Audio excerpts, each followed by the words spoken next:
This is my nan's Fiat Punto. It's worth about £400 and you can see it's not really in the best of conditions. But we're going to change all that because in this video I'm going to be carrying out a deep clean using a variety of products from Autoglym.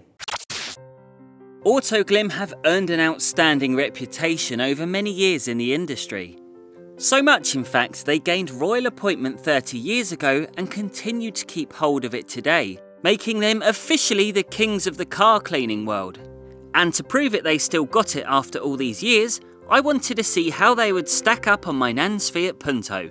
Now before we get outside and start cleaning the car, it's important that we know what chemicals to be using in what order. Now I'm just going to give you a quick rundown of everything we have here, and then throughout the video we're going to be going a little bit more in depth. The first product we have is the all-purpose cleaner, which is suitable for a wide range of surfaces, including wheel arches, door shuts and engine bays. Now we're going to jump straight onto the advanced wheel cleaner. This is a chemical that we have featured on the channel before. It's a 2-in-1 formula. It's a wheel cleaner slash fallout remover, so it's capable of doing two different jobs, not only cleaning the wheels but also removing some of those iron particles as well. We then have Magma, which is their dedicated fallout remover, so it's slightly different to their wheel cleaner. The job of this is simply to remove iron particles. So if you were to spray it onto a dirty wheel, yes, you could remove some of the contaminants in terms of the iron particles, but no, you wouldn't be able to get that deep clean. So that's why we have the 2-in-1 wheel cleaner and the fallout remover separate, because with this fallout remover,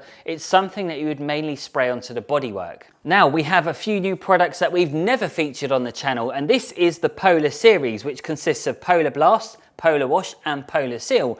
Polar Blast is the snow foam. So basically during the pre-wash stage, we're going to spray it all over the vehicle, let it cling onto the bodywork, let it do its thing, and then we're going to rinse it off and it will remove some of that dirt. Now with snow foams, they're not aimed at removing every single particle of dirt. So this is a thing, I think a lot of people think snow foam is a scam, but you just need to understand the actual job of the snow foam before you realise what it's actually capable of. Next up we have Polar Wash. Now you'd consider this a car shampoo, but the way we're going to use it is slightly different to your conventional shampoo. So instead of putting it into the bucket and filling it up, we're actually going to run this through the foam cannon as well, spray it over the vehicle and then use the wash mitt on top. It sounds very confusing, it's a little bit different, but the idea of using this is just to speed up the entire process. Now speaking of speeding up the process, we need to take a look at this right here because this is the third product in the Polar series range. This is called Polar Seal. Now the job of this is to protect your car as quickly as possible. So we're not going to be talking about buffing. All we're going to be doing is using it again through the foam cannon, spray it onto the vehicle and then rinse it away, and it will give you a long-lasting protection. And I just love products like this. There's no point in waxing a car in the winter. The temperature outside can be so cold, you're just not going to get the right results that you'd hope for. Honestly, for maintenance cleans, yeah, sealants all the way for me. But whilst we're on the subject of all these products which have to be used through a foam cannon, it's probably about time that we take a look at this right here because this is their Polar Blaster. But it's also got these dilutions here so you can see exactly what you're going to be putting in for each job. This is basically designed for you just to use with a quick connect. However, if you don't have one of them and you've got an Arva or a Karcher with the K-series fittings, you can simply put this on, which comes with it, and you're good to go. And the top quality products doesn't stop there because I'm also going to try out their Fast Glass, Tyre Dressing, Interior Shampoo and not forgetting their Bumper Gel. We also have some accessories which I'll show you as we progress through the video. Anyway, let's begin with the clean. As always, I start off with the wheel arches, so for this I recommend spraying the all-purpose cleaner and make sure you get high up into the arch so it can break down the leftover muck. For my next strategy, I start off by spraying both the tyres and the alloys and allowing them to dwell, and what you will see here is the advanced wheel cleaner turning purple as it effectively breaks down the grime.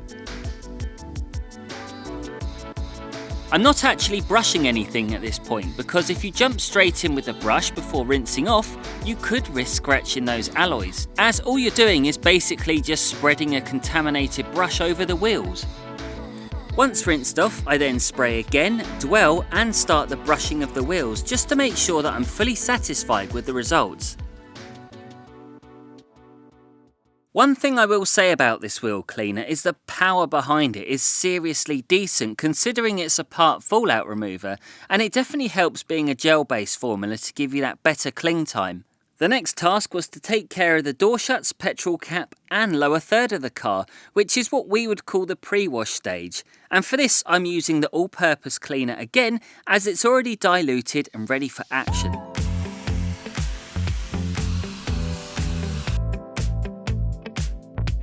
With the APC dwelling, I could then grab the first stage of the Polar series, which is called Polar Blast.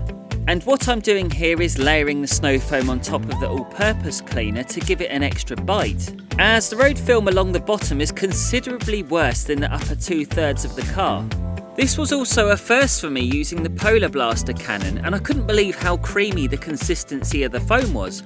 The combination of both was just sensational, and you can even see it here still trying to cling on right to the very end as I rinsed it away.